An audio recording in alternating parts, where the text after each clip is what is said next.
everyone, and welcome to my channel. Today I'll be reading a multi-character listener by me. So let's get into it. Midoriya Izuku. Midoriya never meant to hit you, but it was just an accident. The two of you were sparring, and of course it was sure to be, well, a little bit painful. Maybe for you or him, but he was really anxious about sparring with you. He didn't want to hurt you. If anything, he didn't want to spar with you specifically. But Aizawa insisted, since the two of you were compatible and you could probably use this to improve yourselves and try to know how to communicate better. Battle-wise, of course. Not relationship-wise, he's got nothing to do with that. He's not giving out relationship advice. He has never been in one anyway. Regardless of that, the two of you were trying to get used to the tell, so when the other was just not having it anymore and was too tired to continue.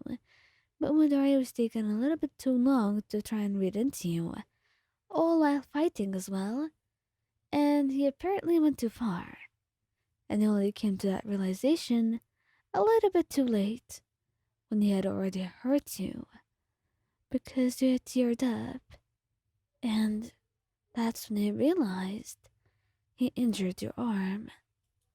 Wayan. Oh, Wayan, I'm really sorry. I didn't mean it. I'm so sorry, he whispered, and there was visible sadness in his voice. And you tried everything in your might to try and not make him feel guilty, but somehow Midoriya managed to find a way and still feel so sorry like that, even though it barely felt too much, and you were going to go to Recovery Girl anyway. Midoriya, please look at me and stop saying sorry for a moment. I want to reassure you that I'm absolutely fine. If anything, I just want to ask you for assistance and for your help so I can go to Recovery Girl so I can even be more fine. Would you do that for me? So you're not fine. That's why you need my help. No, Midoriya, I need your help because I want to help you. I'm not gonna leave you here with your thoughts feeling guilty about me. We're going together. Come on, let's go now. And he found himself swept up with you, as he always was. Todoroki Shoto. Todoroki sometimes got excited, and the two of you were playing a video game.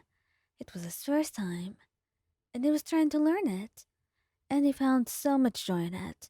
Perhaps way too much because that excitement on Todoroki's face, it felt very weird to watch. And yet somehow very healing, because you'd never seen him so happy, and it was sweet to watch, to see him so peaceful. So, well, you had no idea what to make of that expression on his face, but surely it meant something good. He seemed very happy, and perhaps that's exactly why you had gone out and held his hands gently, telling him that perhaps he should ease up on the controller a little bit. But in his excitement, his hand had actually stung you, and that's when you noticed. His hand was hotter than normal. He was accidentally activating Squirk without meaning to, and you had only let out a single soft ow before he immediately noticed and looked up to you, forgetting the game in an instant. Mayan, are you okay? He asks, guilt visible all over his face, but you shook your head immediately. I'm fine. Come on, go back to your game. I was just worried about the controller. Nothing more. I mean, not that I'm worried about it, I just don't want you to break it right now. We can't afford to go get another one. It'll take too much time. He whispered softly, ignoring the stinging pain in your hand. But he just glared at you and told you to go wash it and go show him that hand once you're done. You just sighed fondly. You worry too much about me, Shoto. And I worry about you for a reason. Now go on, wash your hand. And you were going to do just that, because it hurt a little bit too much. Bakugou Katsuki.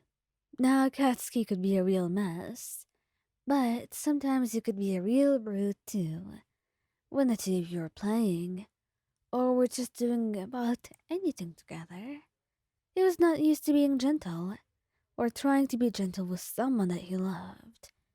It was something different, something he was totally unused to, and had no idea how to deal with. He loved you. He truly did. But it felt a little bit too much for him.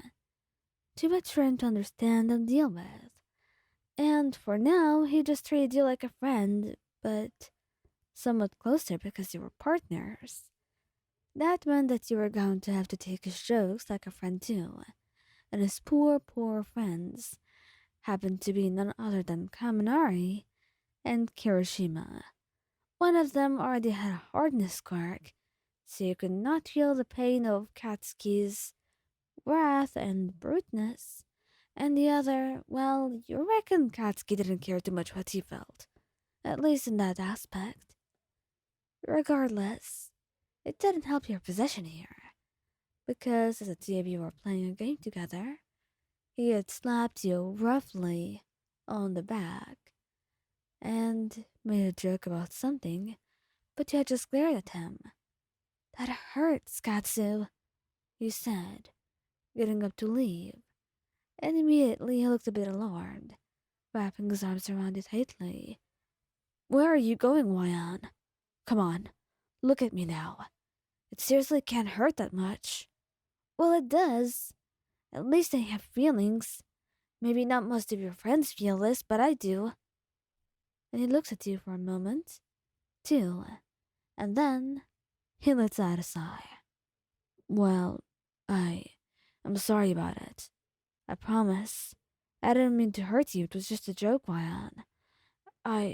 You know it would never hurt you," he said, trying to defend himself. And you could tell he wasn't doing a very good job at it. But he was trying. "So you're going to give in and forgive him now. But you gave him a warning that you were not much of a fan of these type of jokes. You didn't like it when he was too rough with you. Instead, perhaps you could try a hug, or something more gentle, something more of your taste." And although it was unusual to him, but he would try it.